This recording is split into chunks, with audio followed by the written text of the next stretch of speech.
চৌমুহনী বড় মসজিদের সাবেক সাধারণ সম্পাদক মৃত হাজী সুবহান মিয়ার সেজ ছেলে চৌমুহনী বাজারে বিশিষ্ট ব্যবসায়ী মেসার্স মডার্ন ফুড ইলেকট্রনিকের স্বত্বাধিকারী ও নোয়াখালী পাওয়ার মিল মালিক সমিতির সভাপতি হাজী মোহাম্মদ দিলার হোসেনকে চৌমুহনী বড় জামে মসজিদের সাধারণ সম্পাদক নির্বাচিত করায় সকলকে অভিনন্দন জানান।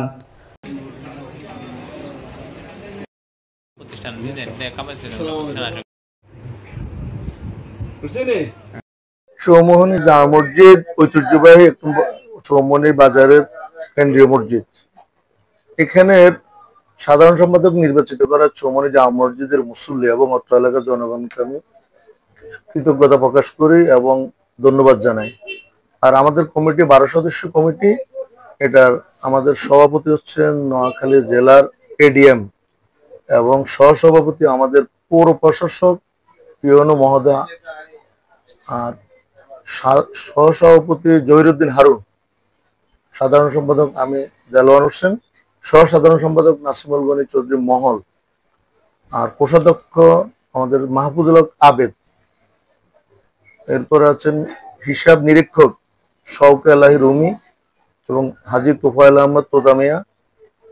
আমাদের এসিলেন্ট সহকারী কমিশনার ভূমি সদস্য, ওসি বেগমগঞ্জ মডেল থানার সদস্য এবং হাজী নুরুল্লাহ মিয়া এবং হাজী সিরাজুল হক সদস্য। মোট 12 সদস্য কমিটির।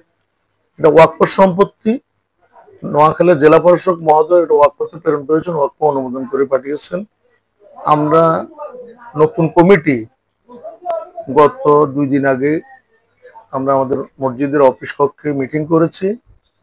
আমরা সার্বিক বিষয়ে আলোচনা করে বিগত সময়ের মসজিদ পরিচালনায় আমরা একটা অডিট কমিটি করি, অডিট করে দেখব কি অবস্থায় বিগত সময় কিভাবে মসজিদ পরিচালিত হয়েছে, কোনো সুবিধা অসুবিধা হয়েছে কিনা, এবং আগামী দিনে সুচারুরূপে সুন্দরভাবে মসজিদ পরিচালনার জন্য যা যা করণীয় সব সদস্য মিলে আমরা সবাই একত্রিত কাজ করব, যেন মুসল্লিরা খুব স্বচ্ছন্দে ভালোভাবে ইবাদত বন্দিগি করে নিজেদের মধ্যে আত্মতৃপ্তি বোধ করে এবং সন্তুষ্টি প্রকাশ করে। এটাই আমার প্রত্যাশা।